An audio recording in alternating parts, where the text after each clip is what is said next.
नमस्कार दोस्तों। आज हम जानेंगे क्या है अस्थमा, जिसे हम दमा भी कहते हैं। यह एक सांस से जुड़ी बीमारी है, जिसमें मरीज को सांस लेने में तकलीफ होती है। इस बीमारी में सांस की नली में सूजन या पतलापन आ जाता है। इससे फेफड़ों पर अतिरिक्त दबाव महसूस होता है। ऐसे में सांस लेने पर दम फूलने लगता है, खांसी होने लगती है और सीने में जकड़न के साथ घर्र घर्र की आवाज आती है। अस्थमा किसी भी उम्र में हो सकता है। लक्षणों के आधार पर अस्थमा दो तरह का होता है। बाहरी और आंतरिक अस्थमा। बाहरी अस्थमा परागकणों, पशुओं, धूल, गंदगी, कॉकरोच आदि के कारण हो सकता है, जबकि आंतरिक अस्थमा कुछ केमिकल्स के शरीर के अंदर जाने से होता है। इसकी वजह प्रदूषण, सिगरेट का धुआं आदि होता है। आमतौर पर इस बीमारी का मुख्य असर मौसम के बदलाव के साथ दिखता है। अस्थमा एक बार किसी को हो जाए तो जिंदगी भर रहता है, पर अगर वक्त पर इलाज और एहतियात बरतने पर इसे काबू में किया जा सकता है। अस्थमा के लक्षण: सांस फूलना, लगातार खांसी आना, छाती से आवाज आना, छाती में कफ जमा होना, सांस लेने में अचानक दिक्कत होना। कब बढ़ता है अस्थमा? रात में या सुबह, ठंडी हवा या कोहरे से, ज्यादा कसरत करने के बाद, बारिश या ठंड के मौसम में। अस्थमा बीमारी की वजह: यह जेनेटिक वजहों से भी हो सकती है। अगर माता-पिता में से किसी को भी अस्थमा है, तो बच्चों को यह बीमारी होने की आशंका होती है। अगर माता-पिता दोनों को अस्थमा है, तो बच्चों में इसके होने की आशंका 50 से 70% होती है, और अगर माता या पिता में से एक को अस्थमा है, तो करीब 30 से 40% तक होती है। अस्थमा अटैक के अहम कारणों में वायु प्रदूषण भी है। स्मोकिंग, धूल, कारखानों से निकलने वाला धुआं, धूप बत्ती, अगरबत्ती और कॉस्मेटिक जैसी सुगंधित चीजों से दिक्कत बढ़ जाती है। खाने पीने की चीजें: कोई खास चीज खाने पीने से अगर शारीरिक समस्या होती है, तो उसे नहीं खाना चाहिए। आमतौर पर अंडा, मछली, सोयाबीन, गेहूं से एलर्जी है, तो अस्थमा का अटैक पड़ने की आशंका बढ़ जाती है। स्मोकिंग, सिगरेट पीने से भी अस्थमा अटैक संभव है। एक सिगरेट भी मरीज को नुकसान पहुंचा सकती है। दवाएं: ब्लड प्रेशर में दी जाने वाली बीटा ब्लॉकर्स, कुछ पेनकिलर्स और कुछ एंटीबायोटिक दवाओं से अस्थमा अटैक हो सकता है।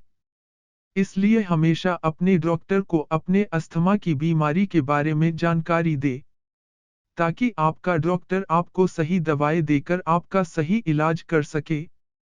तनाव, चिंता, डर, खतरे जैसे भावनात्मक उतार चढ़ावों से तनाव बढ़ता है। इससे सांस की नली में रुकावट पैदा होती है और अस्थमा का दौरा पड़ता है। अस्थमा के लिए जरूरी टेस्ट: अस्थमा या दमा रोग विशेषज्ञ, एलर्जिस्ट या छाती रोग विशेषज्ञ, पल्मोनोलॉजिस्ट को ही दिखाएं। मरीज के कुछ टेस्ट किए जाते हैं, जिनमें spirometry, peak flow, lungs function test और एलर्जी टेस्ट शामिल हैं। स्पाइरोमेट्री टेस्ट: इसमें जांच की जाती है कि मरीज कितनी तेजी से सांस ले सकता है और छोड़ सकता है। इसकी कीमत लगभग 500 से 2000 रुपए होती है। पीक फ्लो टेस्ट: फेफड़े कितना काम कर रहे हैं, यह देखने के अलावा यह भी चेक करते हैं कि मरीज सांस कितनी तेजी से बाहर निकाल पा रहा है। इसकी कीमत लगभग 500 रुपए होती है। लंग्स या पल्मनरी फंक्शन टेस्ट: इस टेस्ट के जरिए फेफड़े और पूरे श्वसन तंत्र की जांच की जाती है। इसकी कीमत लगभग 800 रुपए होती है। खानपान का रखें ख्याल: जिस चीज को खाने से सांस की तकलीफ बढ़ जाती हो, वह न खाएं। डॉक्टर सिर्फ ठंडी चीजें खाने से मना करते हैं। आमतौर पर मरीज सोचता है कि मुझे फूड एलर्जी है, लेकिन यह पूरी तरह सही नहीं है। डॉक्टर जिस चीज से मना करें, वही न खाएं, बाकी सब खाएं। पर हमेशा जंक फूड से बचें, क्योंकि जंक फूड से अस्थमा अटैक की आशंका ज्यादा होती है। एक बार में ज्यादा खाना नहीं खाना चाहिए। इससे छाती पर दबाव पड़ता है। खाने को छोटे छोटे हिस्सों में खाएं। दिन में 3 बार ज्यादा खाने की जगह 5 बार थोड़ा थोड़ा खाना खाएं।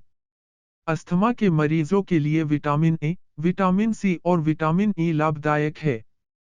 आप विटामिन ए पालक, पपीता, आम, अंडे, दूध, चीज, बेरी आदि से पा सकते हैं और विटामिन सी संतरे, नींबू, टमाटर, कीवी, स्ट्रॉबेरी, अंगूर और अनानास में भरपूर विटामिन सी होता है। यह सांस लेते वक्त शरीर को ऑक्सीजन देने और फेफड़ों से विषाक्त पदार्थों को निकालने के लिए मदद करते हैं।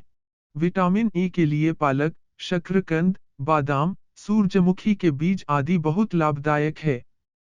वही एंटीऑक्सीडेंट वाले फल और सब्जियां जैसे कि बादाम, अखरोट, राजमा, मूंगफली, शकरकंद आदि खाने से लाभ होता है। अस्थमा पेशेंट को यह जानना भी बहुत जरूरी है कि वह क्या न खाएं। अस्थमा पेशेंट को प्रोटीन से भरपूर चीजें बहुत ज्यादा नहीं खानी चाहिए, जैसे चावल, मैदा, चीनी और फैट वाली चीजें कम या बिल्कुल नहीं खानी चाहिए। अचार और मसालेदार खाने, ठंडी और खट्टी चीजों से परहेज करें। अस्थमा पेशेंट के लिए ओमेगा फैटी एसिड अच्छा होता है। ये साल्मन, टूना मछलियों में और मेवों व अलसी में पाया जाता है। ओमेगा 3 फैटी एसिड फेफड़ों के लिए लाभदायक है। यह सांस की तकलीफ से निजात दिलाता है। अस्थमा पेशेंट के लिए फोलिक एसिड भी अच्छा होता है। ये पालक, ब्रोकली, चुकंदर, शतावरी, मसूर की दाल में फोलेट होता है। हमारा शरीर फोलेट को फोलिक एसिड में तब्दील करता है। फोलेट फेफड़ों से कैंसर पैदा करने वाले तत्वों को हटाता है। लहसुन में मौजूद एलिसिन तत्व फेफड़ों से फ्री रेडिकल्स को दूर करने में मदद करते हैं। लहसुन संक्रमण से लड़ता है, फेफड़ों की सूजन कम करता है। जब अस्थमा का दौरा पड़े को क्या करे और क्या ना करे, यह जानना बहुत जरूरी है। सबसे पहले मरीज की जेब या बैग टटोलें और अगर इन्हेलर है, तो उसे फौरन इन्हेलर इस्तेमाल करने को कहें। इससे राहत मिलने के आसार रहते हैं। मरीज के कपड़े ढीले कर दें ताकि वह रिलैक्स हो सके। मरीज के आसपास भीड़ न लगाएं और शांत रहें। मरीज को सीधा बिठाएं। अस्थमा अटैक के दौरान मरीज को लिटाना कतई नहीं चाहिए। अटैक के समय कुछ खिलाने पिलाने की कोशिश न करें। इस स्थिति में खाना या पानी सांस की नली में फंस सकता है और हालत ज्यादा बिगड़ सकती है। अगर मरीज बोल सकने की स्थिति में नहीं है, तो जितनी जल्दी हो सके, उसे पास के अस्पताल ले जाने की कोशिश करें। वीडियो देखने के लिए धन्यवाद। हमारे YouTube चैनल को सब्सक्राइब करें और इस अच्छी जानकारी को सबके साथ शेयर करें।